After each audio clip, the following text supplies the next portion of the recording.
శుభోదయం.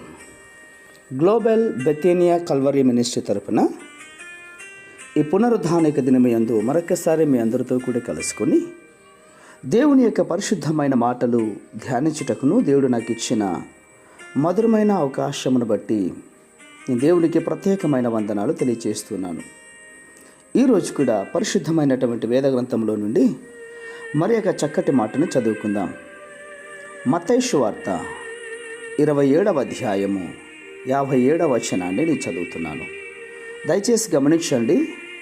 మత్తయి సువార్త 27వ అధ్యాయము 57వ వచనం.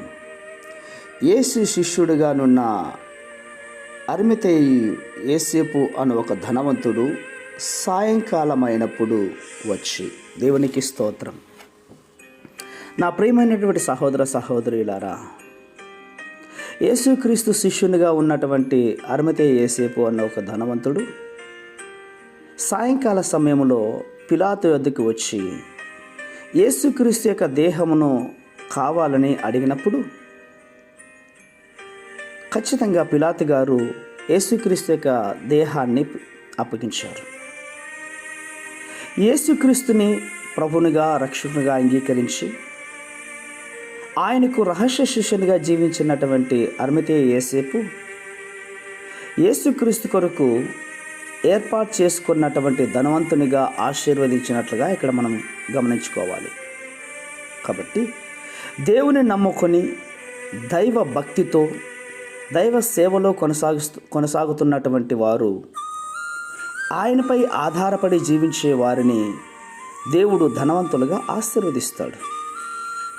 ఈ రోజుల్లో క్రైస్తవులలో కూడా చాలామంది గొప్పవారు ఉన్నారు, సంపన్నులు ఉన్నారు, ధనికులు ఉన్నారు, గొప్ప కుటుంబాలు కూడా ఉన్నాయి. ప్రియులారా, వీరు అన్యాయంగానో అవినీతి మార్గంలోనో ధనవంతులైనటువంటి వారు కాదు.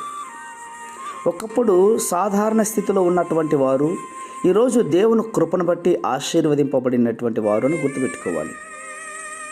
వీరు యేసుక్రీస్తు యొక్క పరిచర్య చేయటమే కాకుండా ఇతరులకు వారు సహాయం చేస్తున్నారు, వేరే వాళ్ళని వారు ప్రోత్సహిస్తున్నారు, లేనటువంటి వారికి పంచుతున్నారు. ఈ క్రిస్మస్ పండుగ దినాలలో నిజమైనటువంటి క్రిస్మస్ అంటే లేనటువంటి వారికి ఇవ్వడం,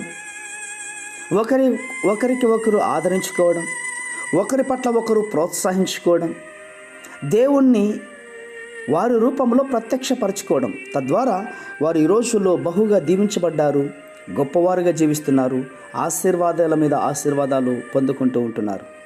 కాబట్టి ఈ రోజుల్లో నేను చెప్పే మాట ఏంటంటే, దేవుని నమ్ముకున్న వారు ఎప్పుడు కూడా పేదవారిగా ఉండరు. దేవుడు అంతకంతకు వారిని ప్రబలింపచేసి ఆశీర్వదించి బహుగా వాడుకుంటున్నారన్న విషయాన్ని గుర్తు చేస్తుంటున్నాను.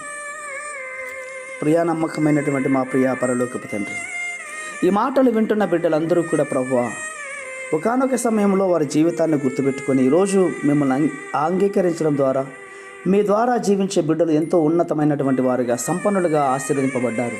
అట్టి కృప ఈ మాటలు వింటున్న వారందరికీ కూడా మీరు అనుగ్రహిస్తున్నందుకే స్తోత్రాలు అర్పించుకుంటూ చిన్న ప్రార్థనను మా రక్షకుడిని యేసయ్య నామమున అడిగి వేడుకొని పొందుతున్నాం మా తండ్రి. ఆమేన్, ఆమేన్, ఆమేన్.